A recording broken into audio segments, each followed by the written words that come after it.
Guys, watch this. Watch. Tinubu represents a system of a self-centered elite who want to replace the colonial masters and who believe that the resources of the community, of the country belongs to them, and who believe that in trading favors among themselves, they can form an invisible queue of a limited number of people who will be taking power. And that's why Tinubu could tell you two things which he told you publicly. There are many other things that are worse that he hasn't told you that he's doing. But he told you two things. He said he read a litany of how many people he had helped to power. People he even knew were not competent, were not suitable. He said, I've helped them to power. This one was crying after losing. I made him to win. This other one, who's a governor, who will have made him governor, but I made him governor. So it is my turn.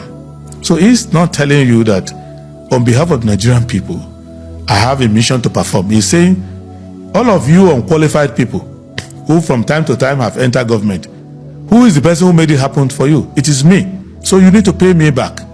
Emilokon, it is my personal turn. Now, that's one philosophy of Tinubu, which I find to be a dangerous, narcissistic, and retrogressive philosophy.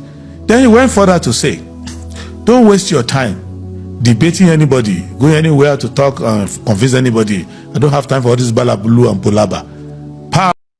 That was Mr. Adewale Adebayo. I didn't play the whole video. You can search for it and watch it. Why am I making this video reacting to this interview that Chief or Mr. Adewale Adeboye granted?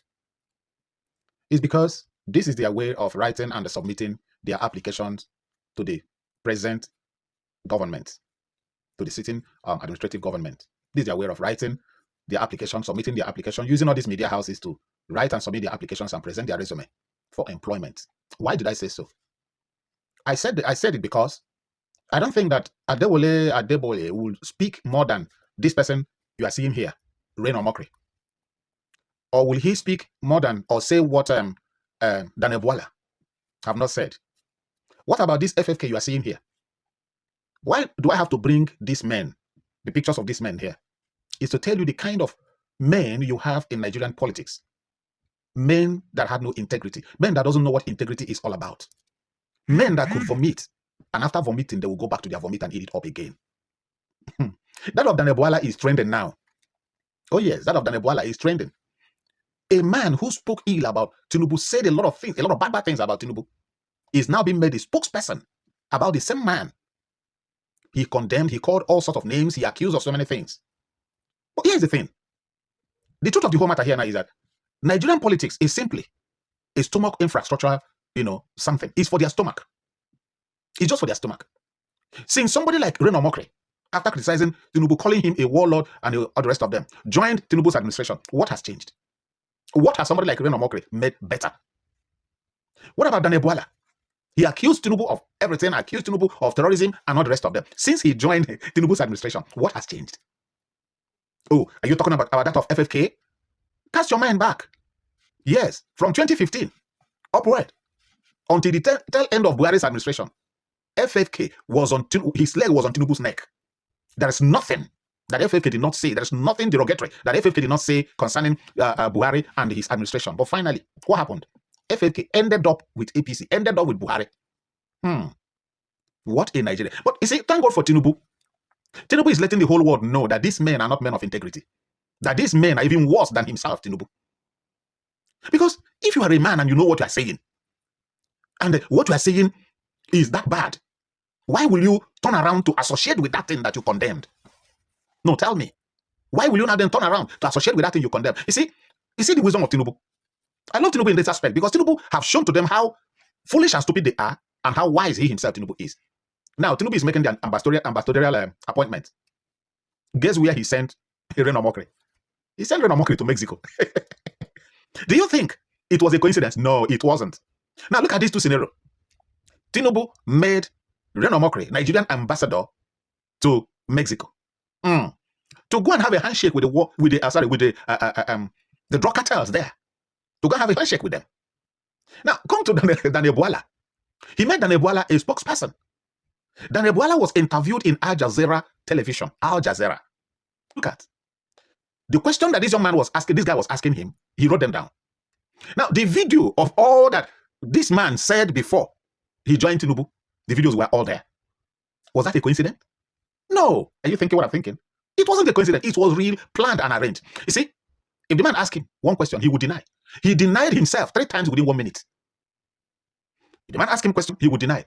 And as soon as he denied, they will play the video. Anyone he denied, they will play the video. Anyone he denied, they will play the video. And the Tinubu will be laughing at him anywhere he is sitting and watching that. Tinubu will be laughing. He just sent him out to go and rubbish himself, to go and make fool of himself. You see the kind of people you have in Nigeria as politicians. Do you know that tomorrow, Daniel Bwala, Reno Mokre, FFK, all these men will have, the choice of becoming, or the ambition of becoming Nigerian president. Do you know? Now, you will tribalize the whole thing and choose any of these men to make them your president. Tell me what will happen. You see, I didn't really want to talk about this Daniel Bwala's interview and all this stuff, because I know that Nigerians have seen it, and the whole world, not even Nigerians, the whole world has seen it, and I've seen how careless, useless, and reckless this man could be. But I'm talking about this one now. Yes. What's that his name again? Adewole Adebayo. Look at this interview now that he granted. Look at what he's saying. To me, he is not speaking as to the, as for the betterment of Nigeria. No. He's looking for a job. He's trying to get Tinubu's attention to employ him. Yes, he's submitting his application, because that's what they do. When they write this application, they will use one of the media houses in Nigeria to send the application so that Tinubu or whoever will see it and employ them. Mark my words. Don't be surprised to hear tomorrow that this man have been, grafted into Tinubu's administration, because Tinubu have the strategy of silencing or reducing the strength of the opposition so that he will have his way. Weaken the opposition. That's what Tinubu is doing. Not that he loves them. Not that they are useful to him. Not that he would trust them. But just to silence them, rubbish them, put them under his feet, and continue. But let me encapsulate it here. You see, this Tinubu's administration is something that Nigeria will never forget in their entire lives. Never. Nigeria will never forget. But I really thank God for what is playing out now. Gradually, the eyes of people are getting wiser and open and wiser on a daily basis. All right. My lovely fans and friends all over the world, stay safe for me, because I will always love you till I come your way again. Bye.